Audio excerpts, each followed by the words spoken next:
Earth, aka the world. Man, we got good stuff today, obviously. We've got a dollar sign, which is going to be a surprise, so get ready. We've got some Netflix and our little buddy who hovers over my left shoulder.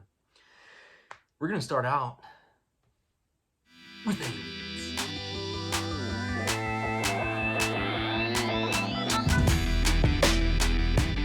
So, one of our favorite staples of the long time running of this program here, CMAC Chats, which has been going for almost a full week, maybe a little bit over. It might be 9 days. Either way, this guy has been the most popular character of this show so far. And I like it. I mean, who doesn't like a good conspiracy here and there? So, I promised you on the last episode that we're going to talk about the Black Knight satellite. So I've always been intrigued by the Black Knight satellite. If you don't know about it, I don't have time to really explain it right now completely of like what I think it is. But I will tell you what space.com, proud sponsor of the show, has to say about the Black Knight satellite. And it's not very entertaining. It's kind of entertaining. I want to get your thoughts. You guys tell me what the heck you think the Black Knight satellite is. Because I think it is, do I think it's a spacecraft hovering above Earth just watching us for however many years? No. Do I think it could be like the Oumuamua deal where, maybe it's some space junk from somewhere else? Possibly. It maybe just got wrapped up in our atmosphere. I don't know. That's what I like to think, though. It's fun to think things that are different than what everybody else thinks, right? So, we have space.com talking about 1998 an image emerged in 1998 that really threw the celestial cat among the pigeons. We're getting serious when we're talking like that. They were taken during STS-88, which was the first space shuttle mission to the International Space Station. Awesome, good to know. There, for all to see, were images released by NASA that showed a black object hovering above the Earth in low orbit. It wasn't long after the images were thrust in front of the hopeful public. I don't know if anybody's really hopeful. I think everybody's just interested in UFO stuff. Maybe hopeful. I don't know. Somewhere between hopeful and just interested. So by way of explanation, astronaut Jerry Ross pointed out that the International Space Station was in the midst of being constructed when the images were taken. I feel like in the International Space Station kind of just continuously under construction. I don't know. And so basically, I'm not going to read you the whole thing. I want you guys to go check out the Black Knight satellite pictures. I think it's awesome. And he basically goes down, they're just talking about, Jerry is basically saying Commander Robert Cabana said one of the thermal covers got away from you, and it soon became apparent that they wouldn't be getting it back. Subsequently captured on camera, this black object was given the object number 025570 by NASA. So apparently it's just a thermal covering that blew off the International Space Station. That is it. Tell me in the comments. I don't think it is. What do you think? Let's hear it. Time to talk about Netflix.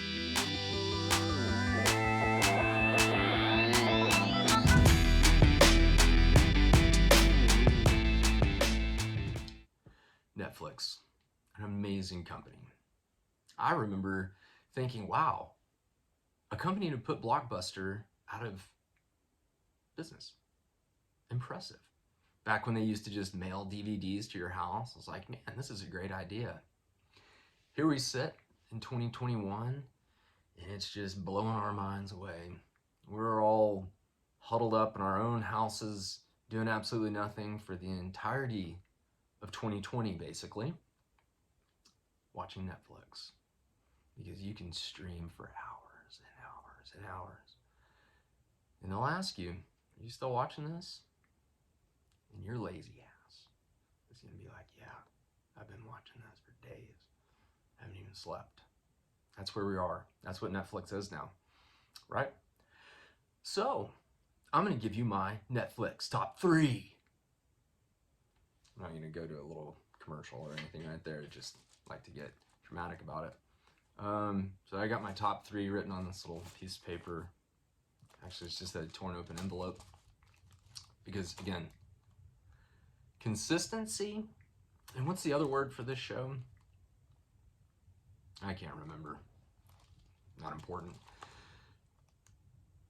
Number 3 on my Netflix top 3 shows. Schitt's Creek. Because most of the other 2 are pretty serious shows and drama action type shows. Schitt's Creek is not. Schitt's Creek is hilarious. I think David is one of the greatest characters that has come out in a comedy series in a long time. And that's why I'm going with Schitt's Creek at number 3. What do you think? Then, one of my favorites that I watched during the lockdown of 2020, and I watched it all 4 seasons, I think. It's 4 so far. And I watched it like that, no problem. I think I finished it in less than 2 weeks. And that's Ozark. Now, let me tell you about Ozark. Let me tell you something here. I started Ozark. My wife and I started watching Ozark, maybe 3 years ago, when it first came out. And we watched like the first 3 episodes, and I'm like, oh, for the love of everything, what is going on? Stop this. So we get to like episode 4, and I just quit watching it for like a year. And then again, we were, a year later, we're like, hey, let's give Ozark a try. Get to like episode 5, and I'm just like, nothing is happening. If you get to episode 5 of Ozark, you'll never stop. We kept stopping, we were putting on the goal line. That's all we were doing with Ozark. And I will tell you right now, you get past that 5th episode, no turning back. You're going to be addicted. But it is not my number 1. My number 1 Netflix show ever so far. This is 2021, so I'm sure something else will come out sometime. But Peaky Blinders. It's a Peaky Blinders. I love Peaky Blinders. And maybe it's my number 1 right now because I've been watching it for the past 3 weeks, just every single night. And I love Peaky Blinders. I think it's fantastic. I think Cillian Murphy, I don't think I've ever seen anyone cast more perfectly than Cillian Murphy, or really anybody else in that show. The only person that kind of bothers me a little bit acting-wise is John. He's overacting sometimes a little bit. But everyone else, it's just like this natural role for all of them. And that's my Netflix top 3. What's yours? Tell me in the comments. I want to know. What are your top 3 Netflix shows?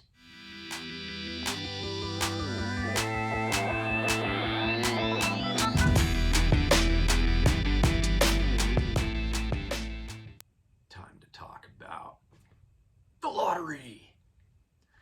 So there's a lady. It's a very interesting story because, we like to talk about, I don't know if this is a paranormal thing, but it's just one of those interesting, maybe coincidental, I don't know. It's just an interesting thing. This lady, a Toronto woman who has used the same lottery numbers since they came to her husband in a dream 20 years ago, scored a nearly 50 million jackpot win with them this week. How about that? Husband dreamed of these numbers, and she's been playing those things every time for the past 20 years. Think about that. That's really impressive.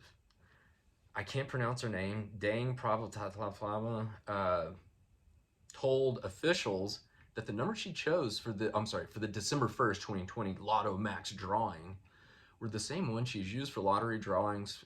Her husband dreamed about 20 years earlier. She said the winnings will bring some welcome relief as she was laid off from her job last spring amid the COVID-19 pandemic. Good for you. Good for you. I wish that would happen to me. Yeah, don't we all, I guess? I don't know. I haven't ever dreamed of any lottery numbers. I don't think my wife has that I know of. But if your spouse has ever had a dream about numbers, the moral of this story is just ask them. Just say, hey, do you have any weird dreams about numbers?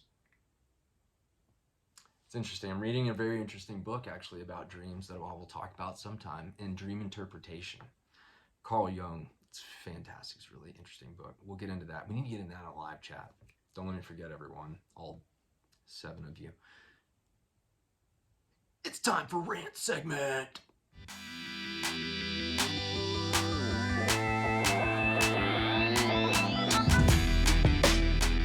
Okay, so today is, what the hell is it? January 20th, 2021. The inauguration for Joe Biden was today. We don't talk about politics on this show. I think politics are complete garbage. Hate everything about them. Anyone who's not in the U.S., you can probably shut this off because you probably won't care what I'm about to say. This will be the only serious segment I think I maybe ever have on here. Quit worrying about politics so much. Quit focusing on politics. Focus on making yourself a better person. Focus on your family. And I know you all think, well, politics. Listen, I have been concerned about politics since I was old enough to vote. Okay, I was worried about certain presidents doing certain things, and I lived in all this stuff. And here I am, happier than I've ever been. Not because Joe Biden's, but I don't give a shit. I don't care. And I've been so much happier when I do not, and that's why I created this little show. I want to start giving you guys happy, fun, entertaining news.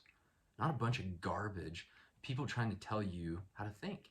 And I'm not trying to tell you how to think. I'm just saying,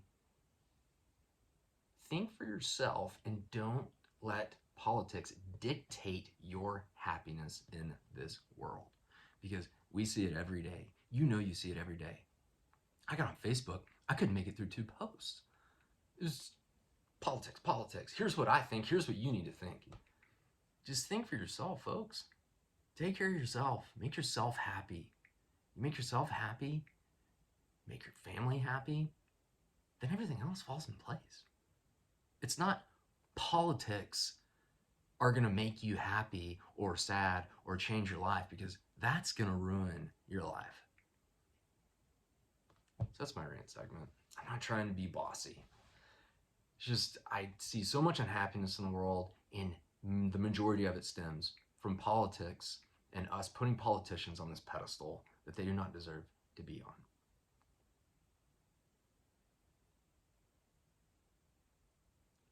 And that's my rant segment.